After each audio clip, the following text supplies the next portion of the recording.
Hello, hello, hello, humanity, back once again. I wanted to share with you this real simple apple and blackberry Bundt bread. And what I did was I wanted something that I could have with my coffee with not even, I usually use the monk fruit, the sweetener that, derives its sweetness from fruit, the monk fruit. Well, there's sometimes where, you have some mornings where you have your coffee, and I've started back having cream in my coffee every now and then. Usually I wouldn't put cream in. And so there's some mornings where, I feel like, just having maybe almost like something that makes you feel like you're eating a piece of cake or a donut or something like that, pastry or something like that, but yet with absolutely no sugar because you have the cream, even though the cream is sugar free, but still. So anyway, I came up with a Bundt bread. And so I don't know if you remember humanity, when I told you, not only when I bought the miniature pans, the two little pans for virtually nothing. Well, I found a Bundt pan, which I thought was so cute. It's a miniature as well, and it was virtually, it was really inexpensive. So anyway, what I did was, to address that, wanting that, not wanting to actually eat, bread with my coffee, but something that made me feel like I was eating a donut or a piece of cake with absolutely no sugar, no sweetener or anything. So what I did was I took a cup of oat flour, and remember, if you don't have the oat flour, humanity, we already talked about that. You just grab your oats, put it in the Ninja or put it in the blender, and blend it for maybe a minute, and then you got your oat flour. So I took a cup of oat flour. I took two apples. Cut the skin off, wash them, chopped them up, put them in the Ninja. I put in I want to say maybe 3 tablespoons of, no, I'll say almost a fourth of a cup of sugar-free French vanilla creamer, non-dairy, no sugar. It had a sweetener, and I think it was Splendid, a Splendor or whatever you call it. But you can use monk fruit. I just didn't have any on hand, and I didn't want to. I didn't want to use anything with sugar in it. So. As a matter of fact, the more I think about it, that's why I used this particular French vanilla. It didn't. It had no. I don't even think it had the sweetener in it. It was just, I think this is almost virtually no sugar. But don't quote me on it. But you could use the monk fruit. But anyway, or you can use Splendid. Your sweetener. And then I used 1 teaspoon of nutmeg. I used 1/4 cup of chopped blackberries. You can use blueberries. You can use grapes. Whatever fruit you want to use. And I did two. I did one, and I didn't have.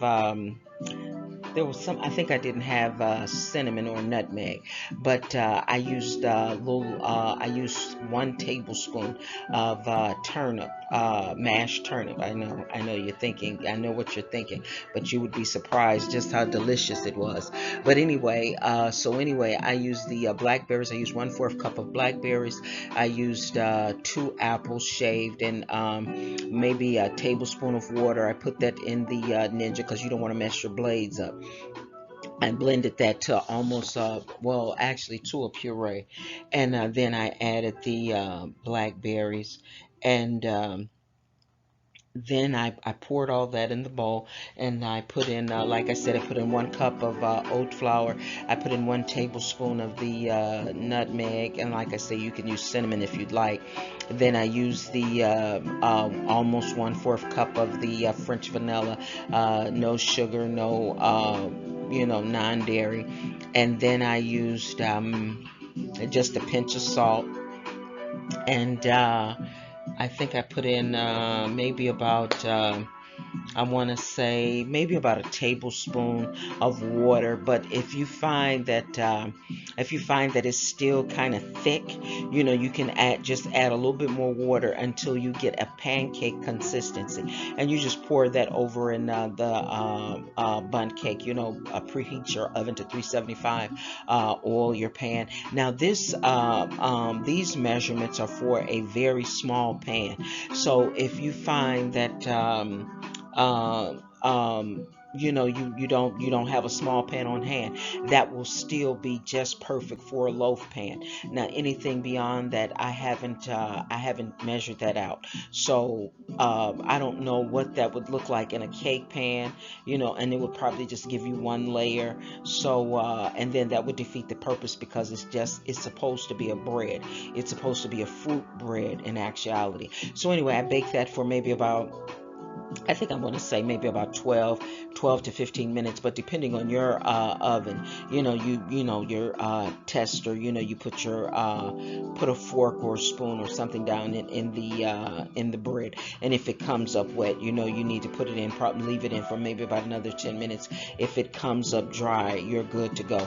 Let it cool, turn it over, and put it in your cake plate, or however you want to serve it.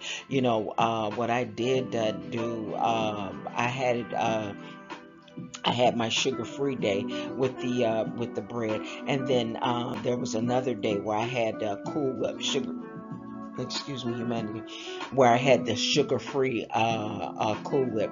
But do you notice, humanity, that the more I'm exploring, do you see how the deprivation is almost virtually just almost out the window, and it makes it easier to stay consistent with the eating lifestyle.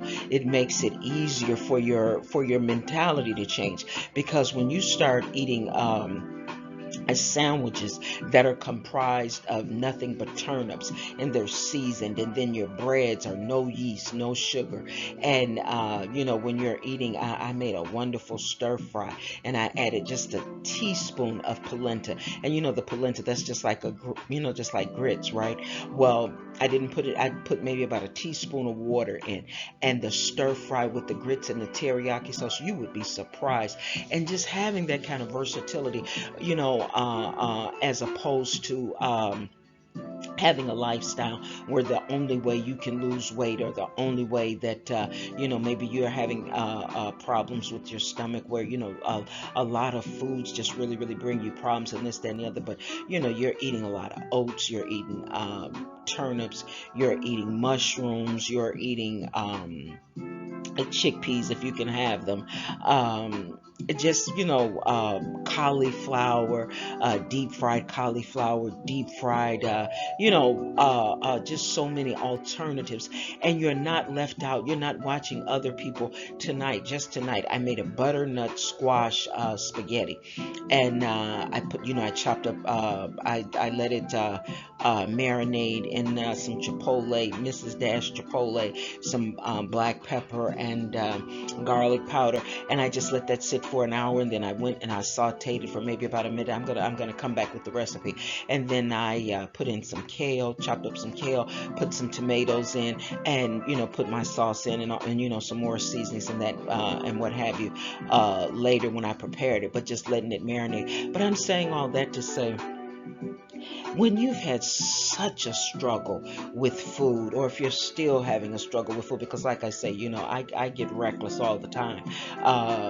That I had chips today, but it's a difference with having maybe a cup of chips, or a bag of popcorn, or maybe a slice of cake, or a muffin, or something like that, as opposed to having an entire day filled with but just greasy foods, just over the top fat, over the top carbs, over the top sugar.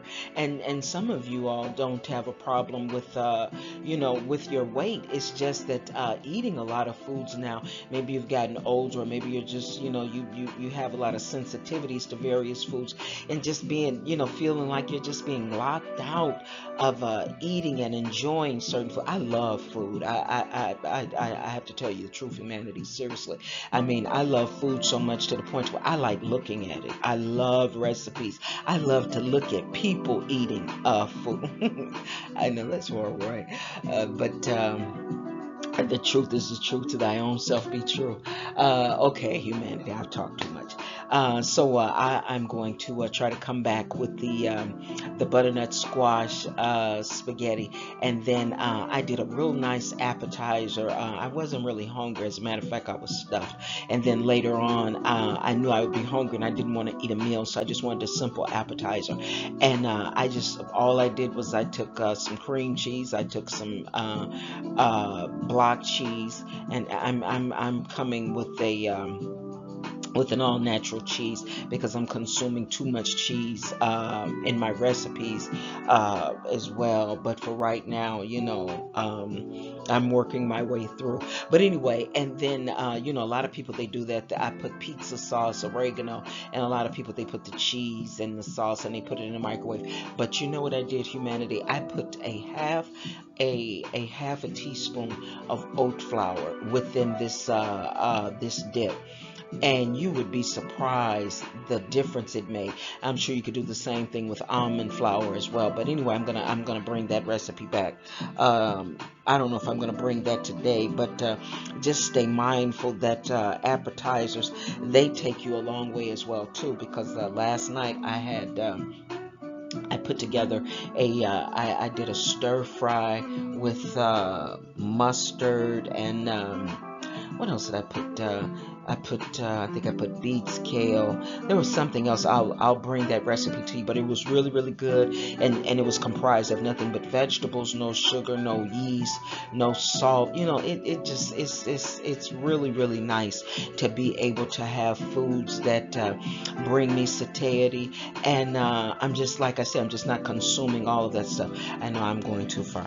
I said I was going to end it a minute ago. Okay, I just miss you guys, and then I get to talking and I forget. Take care of yourself, humanity.